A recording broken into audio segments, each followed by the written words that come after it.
आज हम लोग अष्टावक्र गीता के दूसरे अध्याय के 24 नंबर श्लोक की चर्चा करेंगे। इसमें देखते हैं कि राजा जनक क्या अपना अनुभव बताते हैं। श्लोक इस प्रकार है।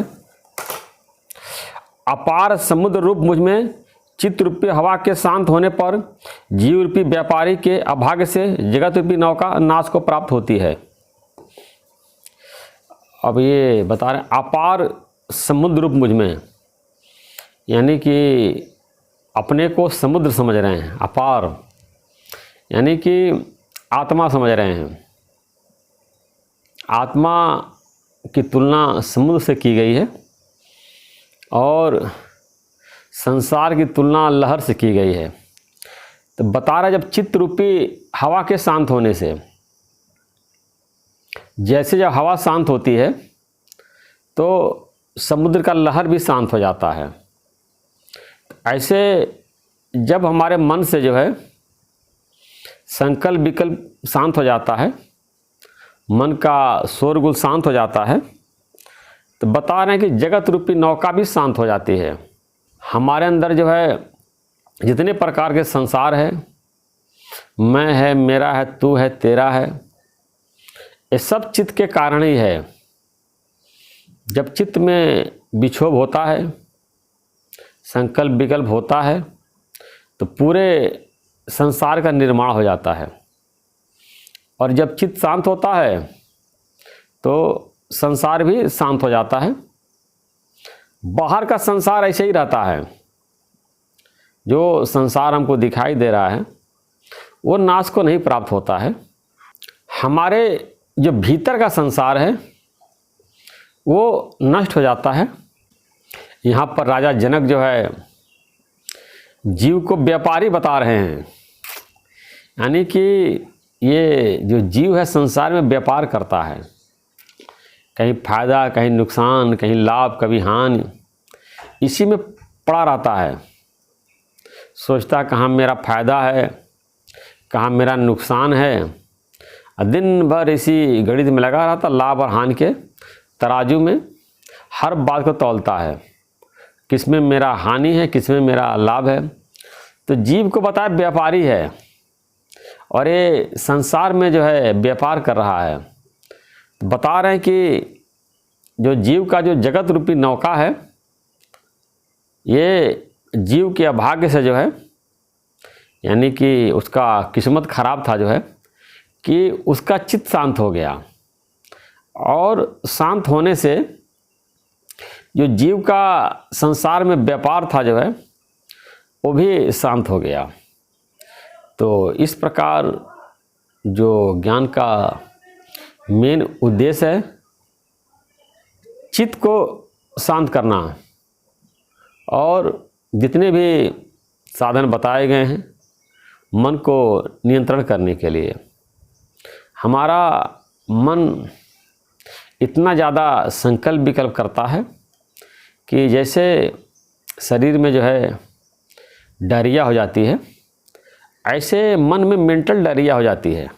दुनिया भर के संकल्प विकल्प चलता है और 3 दिन, 4 दिन, 5 दिन, 1 हफ्ते तक चलता रहता है, और कभी कभी व्यक्ति को डिप्रेशन में ले जाता है। तो ये चित्त जो है इतना इसमें विक्षोभ है कि इसको जब शांत करेंगे तभी सुख की प्राप्ति होगी।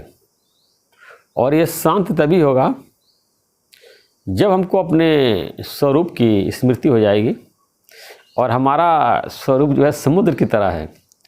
राजा ने बता रहे जैसे समुद्र में लहरें उठती है, ऐसे मेरे अंदर जो है संकल्प विकल्प उठता है चित्त रूपी वायु के द्वारा। और जब चित्त रूपी वायु शांत हो जाती है तो संकल्प विकल्प भी शांत हो जाता है और परम आनंद की प्राप्ति होती है।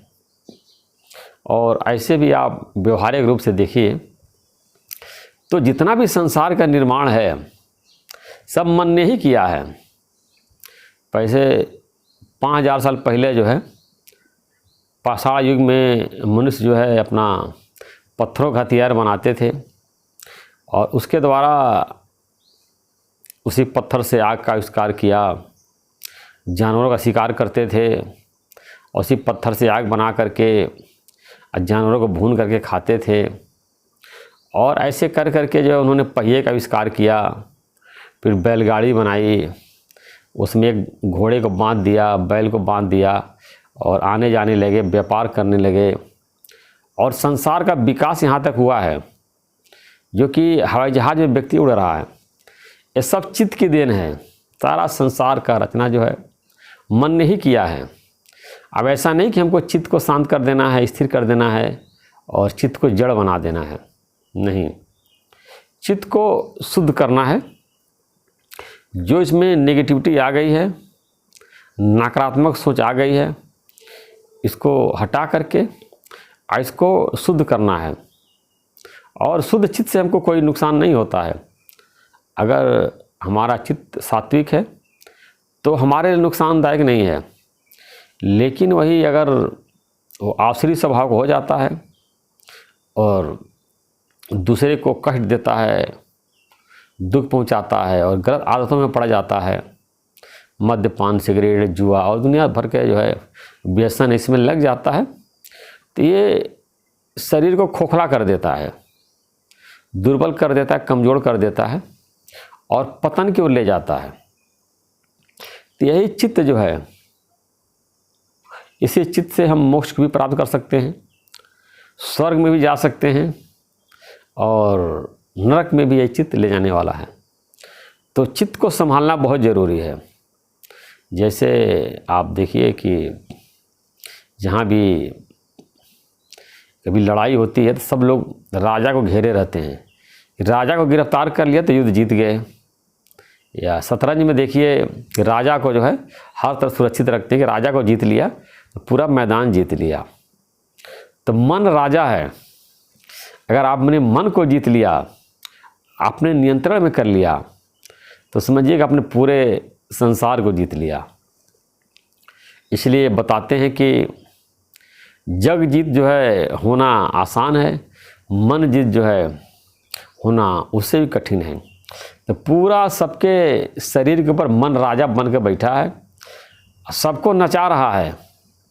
मन जो कह रहा है वो लोग वही कर रहे हैं, मन के अनुसार पूरा नाच रहे हैं, दौड़ लगा रहे हैं। सुबह शाम तक जो है उठते ही अपना लिस्ट बना लेते हैं, दिन भर में ये काम करना है और अनावश्यक दौड़ भाग लगाते रहते हैं। जहाँ नहीं जाना चाहिए वहाँ भी जाते हैं, जो नहीं करना चाहिए वो भी करते हैं।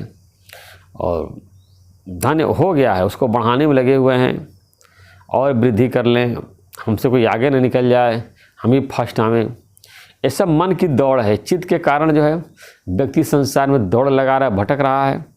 लेकिन जब ये चित्त शांत हो जाता है तो समुद्र की तरह हो जाता है। जैसे देखिए कि नदी में बाढ़ आती है, तालाब में बाढ़ आती है, लेकिन समुद्र में कभी बाढ़ नहीं आती है। हवा से कभी कभी तूफान आता है, ऊपर लहरें दिखती है, लेकिन समुद्र के भीतर में गहरी शांति होती है। ऐसे कभी कभी देखने में आता है कि ज्ञानी के अंदर शोर है, हलचल है, परेशान है, आ रहा है, जा रहा है, भाग रहा है। दुनियावी व्यक्तियों के नज़र में देखने में आता है ज्ञानी भी दुखी है, लेकिन ऐसा बाहर से दिखाई देता है, भीतर से उसके अंदर समुद्र की तरह गहरी शांति है। और ये तभी होगा जब अपने चित्त को निर्मल कर लेंगे। ये निर्मल चित्त से ही हम परमात्मा को प्राप्त करते हैं।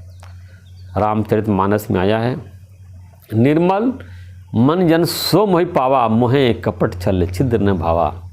आप अपने मन को निर्मल करेंगे तो आप किसी के ऊपर एहसान नहीं करेंगे, अपने ऊपर एहसान करेंगे, अपने को दुखों से छुड़ाएंगे और अपने को प्रसन्न रखेंगे। ये मलिन चित्त जो है, अशुद्ध चित्त जो है आपको दुखी करेगा, परेशान करेगा।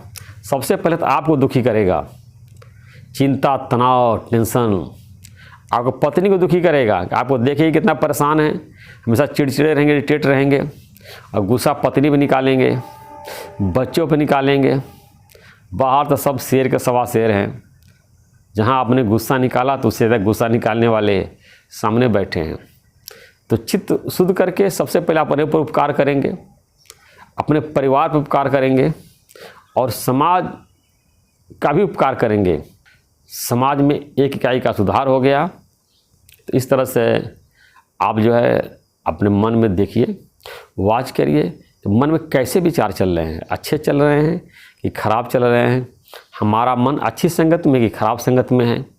और ये ज्ञान की बात सुन करके जब गीता पढ़ेंगे, इसको विचार करेंगे, मनन करेंगे, तब आपको पता चलेगा क्या सही है क्या गलत है। ऐसे तो हर व्यक्ति अपने आप से गलत और सही निश्चित कर लिया है।